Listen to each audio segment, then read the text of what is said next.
America কি যুদ্ধের জন্য প্রস্তুত হচ্ছে? মার্কিন যুদ্ধ সচিব পিট হেগস্ট একটি জরুরি বৈঠকে নির্দেশ দিয়েছেন। শীর্ষ মার্কিন জেনারেল এবং অ্যাডমিরালদের আগামী সপ্তাহে একত্রিত হতে বলা হয়েছে। একটি অভূতপূর্ব পদক্ষেপ বিশ্বজুড়ে উদ্বেগের সৃষ্টি করেছে। রাশিয়া, ইউক্রেন, ইসরায়েল, হামাসের যুদ্ধ নয় যথেষ্ট।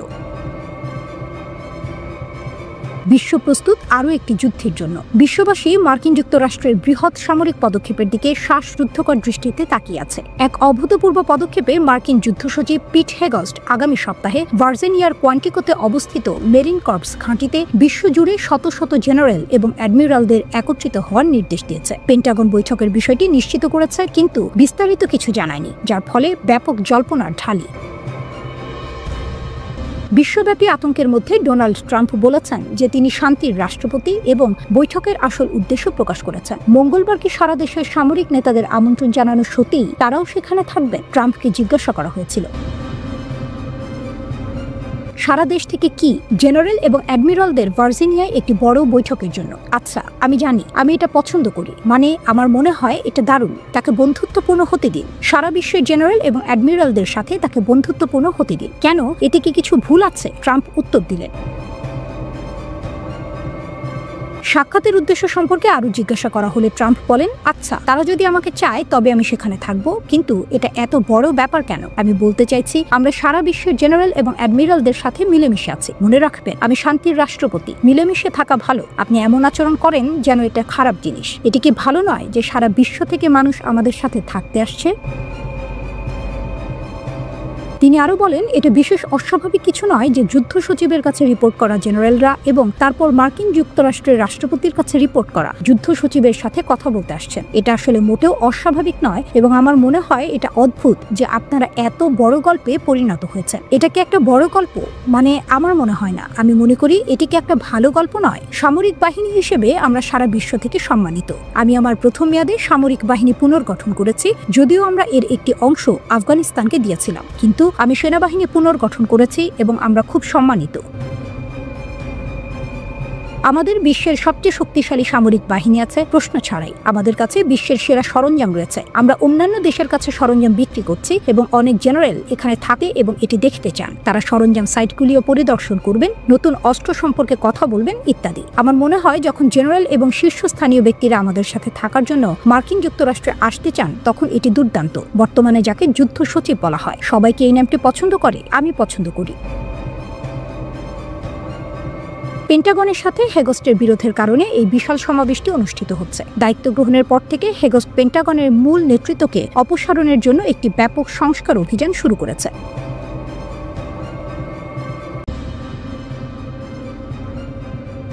ইয়েমেনি সশস্ত্র বাহিনীর নতুন বার্তা আঘাত হেনেছে ইসরায়েলের বুকে। দক্ষিণ ইসরায়েলের আকাশে হঠাৎ ভেসে এলো ড্রোন। গন্তব্য কৌশলগত শহর ইলাক।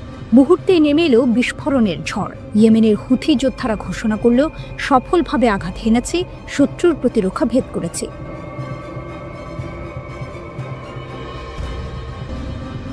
এই হামলায় আহত হয়েছে ২০ জনেরও বেশি মানুষ। ইরান সমর্থিত এই গোষ্ঠী বলছে, দুটি ড্রোন ছোড়া হয়েছিল আলাদা আলাদা লক্ষ্যবস্তুতে। দক্ষিণ অধিকৃত ফিলিস্তিনের উম্মে আল রাশরাশ এলাকায় তাদের লক্ষ্য ছিল ইসরায়েলি সেনাদের অবস্থান। হুথিদের দাবি, অভিযান সফল হয়েছে এবং ইসরায়েলের আকাশ প্রতিরক্ষা ব্যবস্থা ব্যর্থ প্রমাণিত হয়েছে।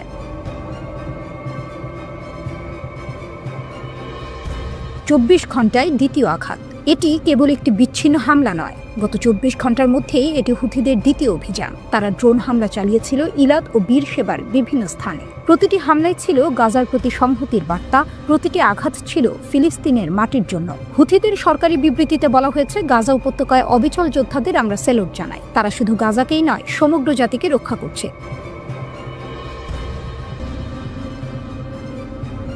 ইসরায়েলের পাল্টা বক্তব্য। তবে ইসরায়েল বলছে, বাস্তবে মাত্র একটি ড্রোন ইলাকে আঘাত করেছে। এতে ২ জন গুরুতর আহত হয়েছে। আরেকটি ড্রোন ইসরায়েলে পৌঁছানোর আগেই ব্যর্থ হয়েছে বা ভূপাতিত হয়েছে বলে দাবি করছে তারা। একদিন আগেও হুথিরা একাধিক ড্রোন হামলার কথা বলেছিল, কিন্তু ইসরায়েল বলছে সেদিন ইয়েমেন থেকে কোনো ড্রোন পৌঁছায়নি। অর্থাৎ হয় উৎক্ষেপণ ব্যর্থ হয়েছে, নয়তো মাঝপথে বিধ্বস্ত হয়েছে।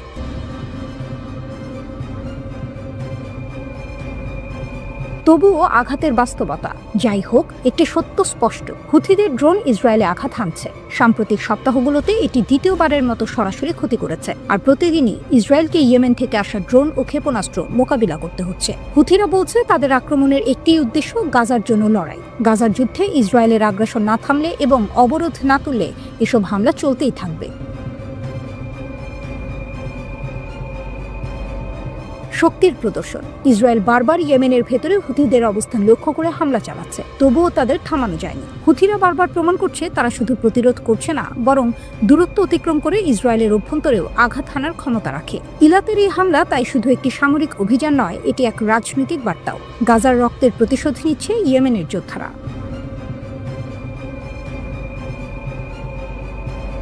হুথি নেতারা স্পষ্ট জানিয়ে দিয়েছেন, যদি গাজায় হামলা বন্ধ হয় এবং অবরোধ তুলে নেওয়া হয়, তবে ইসরায়েলের বিরুদ্ধে তাদের আক্রমণও বন্ধ হবে। কিন্তু এখন পর্যন্ত সেই সম্ভাবনা নেই, ফলে আকাশে ড্রোনের শব্দ হয়তো আরও বহুবার শোনা যাবে। আর হুথিরা সেই শক্তির কথাই আবার স্মরণ করিয়ে দিল।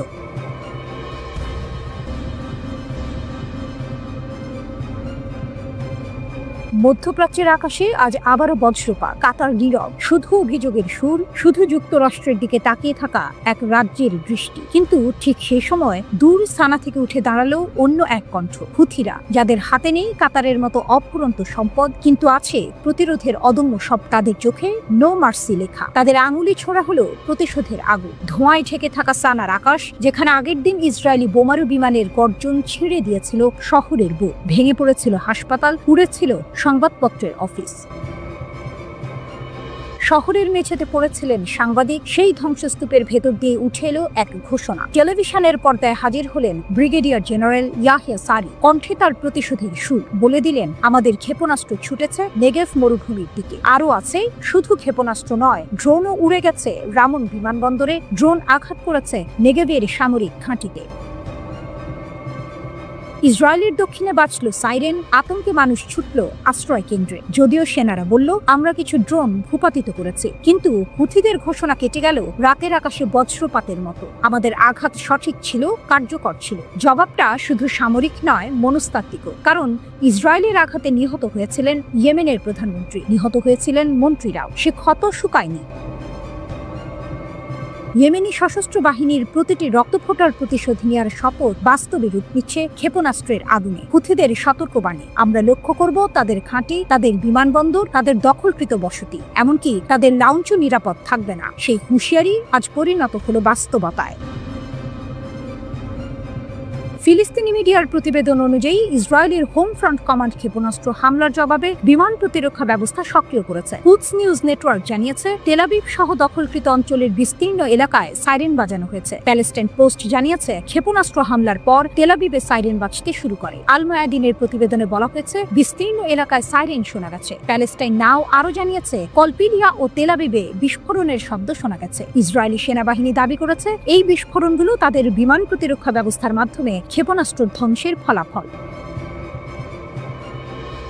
এদিকে আল জাজিরা জানিয়েছে, ইসরায়েলি সেনাবাহিনী নিশ্চিত করেছে যে ইয়েমেন থেকে ছোড়া ক্ষেপণাস্ত্র তাদের প্রতিরক্ষা ব্যবস্থার মাধ্যমে ধ্বংস করা হয়েছে। গাজায় ফিলিস্তিনিদের ওপর ইসরায়েলি আগ্রাসনের জবাবে প্রায়ই ইসরায়েলি ক্ষেপণাস্ত্র ছোড়ে হুথি বিদ্রোহীরা। জবাবে ইসরায়েলও ইয়েমেনে বিমান হামলা চালায়। ওদিকে অবরুদ্ধ গাজা উপত্যকা একের পর এক হামলায় পরিণত হয়েছে ধ্বংসস্তূপে। গাজা সিটির একটি বহুতল আবাসিক ভবনে ইসরায়েলি বাহিনীর বিমান হামলায় ভবনটি সম্পূর্ণ ধসে পড়ে। এছাড়া গাজার বিভিন্ন এলাকায় চালানো একাধিক হামলায় অর্ধ শতাধিক মানুষ নিহত হয়েছেন বলে জানিয়েছে স্থানীয় সূত্রগুলো।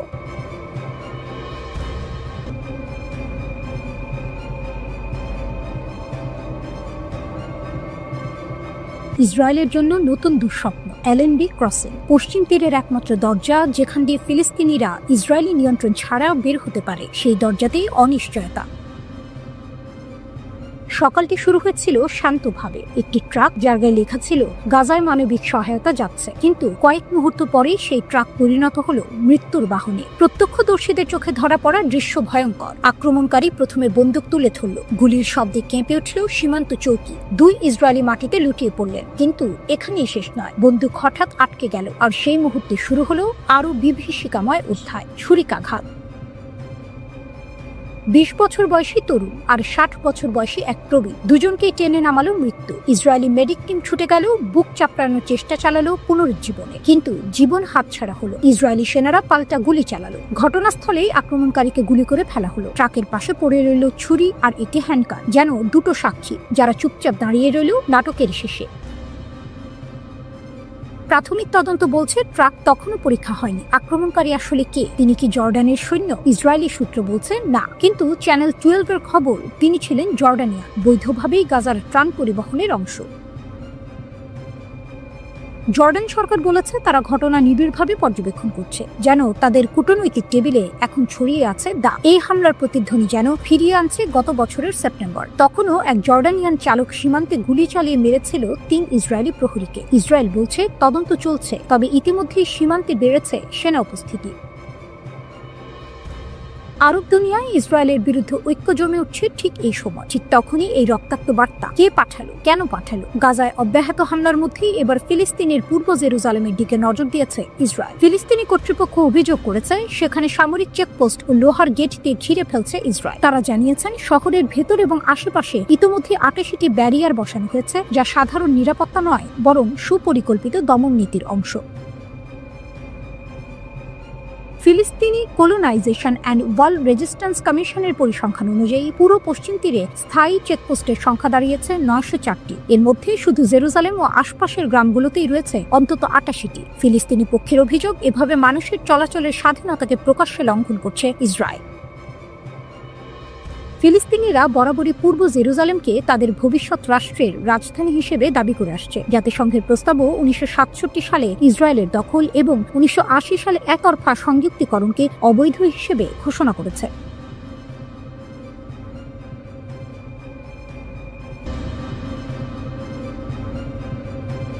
নতুন আক্রমণে আইডিএফ এর প্রথম হতাহত, হামাসের শক্তির বার্তা। গাজার যুদ্ধ আবারও নিল এক নতুন রূপ। ইসরায়েলের নবায়নকৃত আক্রমণাত্মক অভিযানের প্রথম দিনেই রক্ত ঝরল। আকাশে ট্যাঙ্কের গর্জন, মাটিতে বিস্ফোরণের শব্দ। তারই ভেতর দিয়ে হামাসের হাতে প্রাণ হারালেন এক তরুণ ইসরায়েলি কমান্ডার।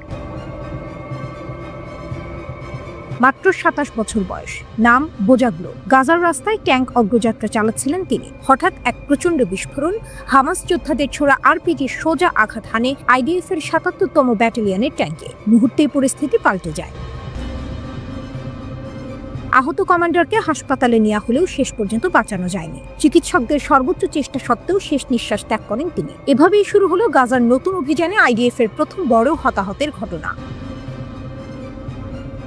হুক এখানে। ইসরায়েল ভেবেছিল নতুন আক্রমণ মানেই দ্রুত বিজয়, কিন্তু হামাস দেখিয়ে দিল প্রতিটি রাস্তায়, প্রতিটি মোড়ে লুকিয়ে আছে প্রতিরোধ। ট্যাঙ্কের লোহার দেয়াল ভেদ করে এখনো আঘাত হানতে পারে তাদের হাতে থাকা আরপিজি। ইসরায়েলি সেনারা ঘোষণা করেছে তারা দ্রুত ও নির্ভুল হামলায় সন্ত্রাসী নির্মূল করছে। গাজার আকাশে ড্রোন ঘুরছে, ট্যাঙ্কের গর্জন ছুটছে রাস্তায়, যুদ্ধ বিমান বোমা বর্ষণ করছে। আইডিএফ বলছে শত্রুর অবস্থান, অস্ত্রাগার, ঘাঁটি সবকিছু ভেঙে ফেলা হচ্ছে। কিন্তু বাস্তবের চিত্র ভিন্ন, কারণ যুদ্ধ যত এগোচ্ছে হামাস বারবার প্রমাণ করছে তাদের শক্তি এখনো নিঃশেষ হয়নি। টুইস্ট এটাই, গাজা শহর, যাকে ইসরায়েল বলছে হামাসের কেন্দ্রের দুর্গ, সেটিই এখন লড়াইয়ের সবচেয়ে ভয়ঙ্কর মঞ্চ। ধ্বংসস্তূপের ভেতর থেকেই উঠে আসছে প্রতিরোধের গুলি। শুধু প্রতিরোধ নয়, প্রতিশোধ। ইসরায়েল যতই জোর দিয়ে বলুক যে অভিযান চলবে যতদিন না লক্ষ্য পূরণ হয়, হামাসের বার্তা স্পষ্ট, আমরা আছি, আমরা লড়ব। গাজার ভেতরে আইডিএফ এর স্থল তৎপরতা আরো বাড়ানো হয়েছে। একসাথে বিমান, স্থল ও গোয়েন্দা বাহিনী সমন্বিত আক্রমণ চালাচ্ছে। কিন্তু হামাসের হাতে প্রথম ইসরায়েলি কমান্ডারের প্রাণহানি দেখিয়ে দিল এই অভিযান এতটা সহজ হবে না। ইসরায়েলি সামরিক মুখপাত্র বেসামরিকদের দূরে থাকার আহ্বান জানালেও বাস্তবে সেই নিরাপদ জায়গা নেই। গাজা শহর পরিণত হয়েছে আগুনের চৌহদ্দিতে, চারদিকে ধ্বংস, ধুলো আর মৃত্যু। কিন্তু এই ধ্বংসস্তূপই হামাসকে দিচ্ছে নতুন বারুদ, নতুন দৃঢ়তা। ইসরায়েল শক্তি নিয়ে এগোচ্ছে, হামাস সাহস নিয়ে দাঁড়িয়ে আছে। এক পাশে আধুনিক ট্যাঙ্ক, ড্রোন আর বিমান, অন্য পাশে ভাঙা শহর, হাতে রকেট, গায়ে বেঁচে থাকার সব। আর ঠিক সেই অসম যুদ্ধে হামাস দেখিয়ে দিল তাদের শক্তি এখনো অটুট।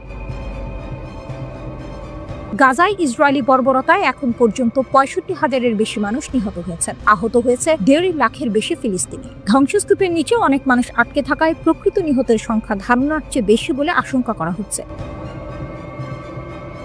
গাজায় ইসরায়েলি বর্বরতা ও পশ্চিম তীরে ইসরায়েল তাদের অবৈধ বসতি নির্মাণ অব্যাহত রাখায় যুক্তরাজ্য, অস্ট্রেলিয়া, কানাডা সহ 10টির বেশি দেশ 2 দিনের মধ্যে ফিলিস্তিনকে স্বাধীন ও সার্বভৌম রাষ্ট্রের স্বীকৃতি দিয়েছে।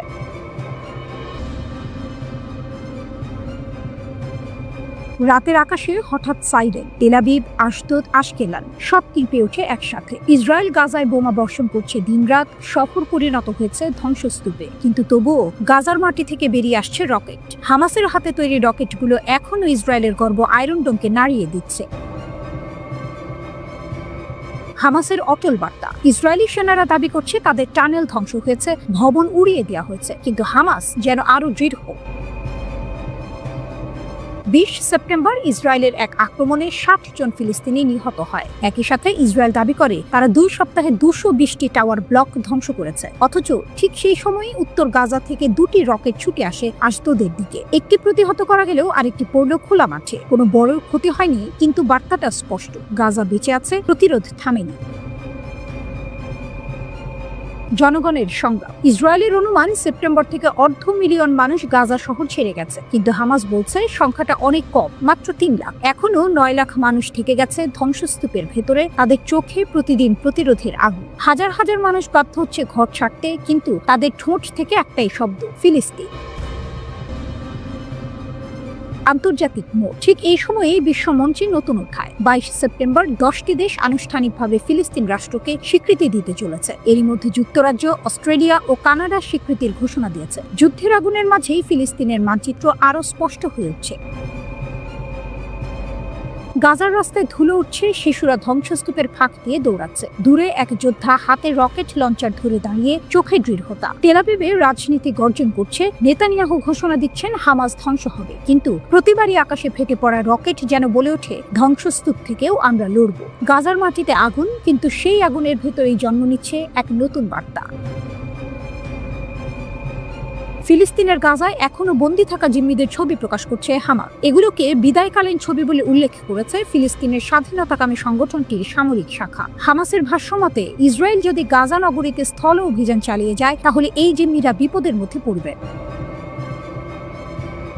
2023 সালের 7 অক্টোবর ইসরায়েলে হামাসের হামলায় প্রায় 1200 জন নিহত হন। ইসরায়েল থেকে জিম্মি করে গাজায় নিয়ে যাওয়া হয় 251 জনকে। ইসরায়েলি বাহিনীর তথ্য মতে তাদের মধ্যে 47 জন এখনও গাজায় রয়েছেন, এর মধ্যে 25 জন মারা গেছেন। 7 অক্টোবর থেকেই গাজায় নৃশংস হামলা শুরু করে ইসরায়েল। এতে এখন পর্যন্ত 65,000-এর বেশি ফিলিস্তিনি নিহত হয়েছেন।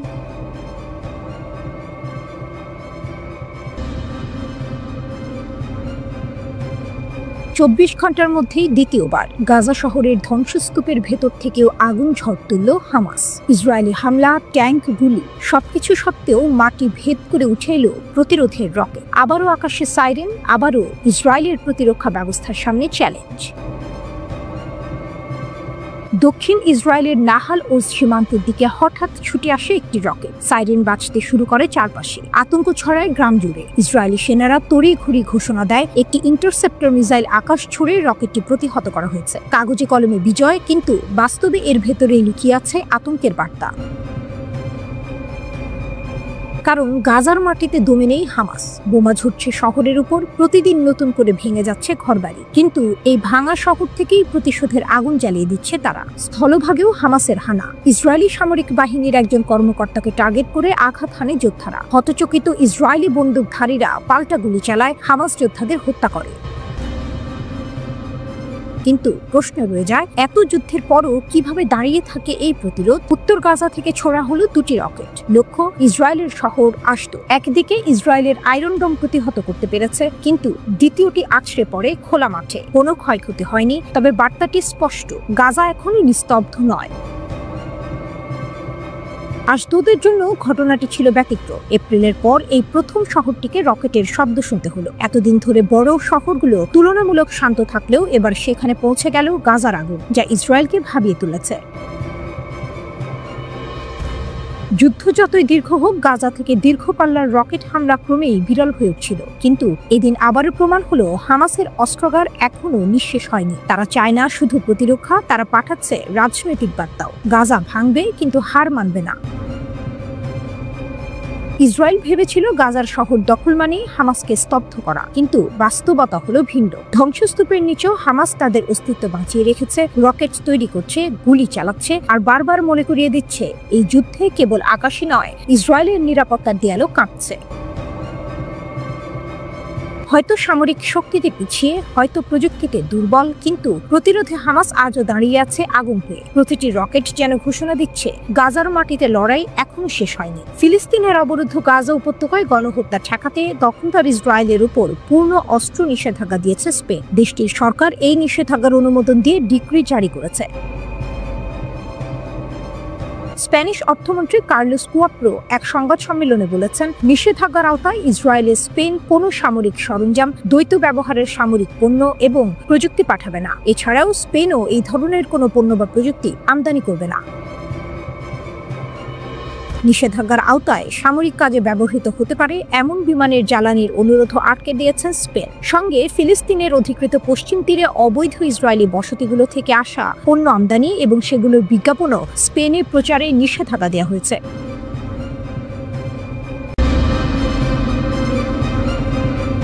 আরব জাতি চীনের সাহায্যে ইসরায়েলের বিরুদ্ধে রণভূমিতে নামছে। মধ্যপ্রাচ্যের উত্তেজনা ক্রমেই বৃদ্ধি পাচ্ছে। গাজা ও সীমান্ত পরিস্থিতি এমন এক মোড়ে দাঁড়িয়েছে যেখানে আরব দেশগুলো, বিশেষ করে মিশর, চীনের প্রযুক্তি এবং অস্ত্র ব্যবহার করে ইসরায়েলের বিরুদ্ধে শক্তিশালী অবস্থান নেয়ার পরিকল্পনা করেছে। সিনাই উপদ্বীপে মিশর দীর্ঘ পরিসরের চীনা HQ-9B ক্ষেপণাস্ত্র ব্যবস্থা মোতায়েন করেছে। এই সিস্টেমের রাডার এবং ক্ষেপণাস্ত্র ক্ষমতা 300 কিলোমিটার পর্যন্ত আকাশ ও ক্ষেপণাস্ত্র প্রতিরোধ করতে সক্ষম। গাজা, দক্ষিণ ইসরায়েল এবং গুরুত্বপূর্ণ কৌশলগত এলাকাগুলো এখন এই শক্তির আওতায় এসেছে। মিশরের সামরিক কর্মকর্তারা আনুষ্ঠানিকভাবে মোতায়েনের বিস্তারিত প্রকাশ করেননি, তবে তারা নিশ্চিত করেছেন এটি মূলত ইসরায়েলকে গাজায় গাজাবাসীদের ওপর জোরপূর্বক আক্রমণ চালানো থেকে বিরত রাখতে নেওয়া পদক্ষেপ। সংকট তীব্র হলে সীমান্তের কাছে সৈন্যদের উপস্থিতি দ্বিগুণ করা হবে। সিনাই অঞ্চলে বিমান মোতায়েন এবং প্রস্তুতি বৃদ্ধি অন্তর্ভুক্ত ছিল, আল আখবারের প্রতিবেদনে বলা হয়েছে। গুরুত্বপূর্ণ বিষয় হলো মিশরের কর্মকর্তারা মানবিক আইন অনুসারে প্রতিক্রিয়া জানাবেন এবং ফিলিস্তিনিদের উপর গুলি চালানোর কোনো নির্দেশ নেই।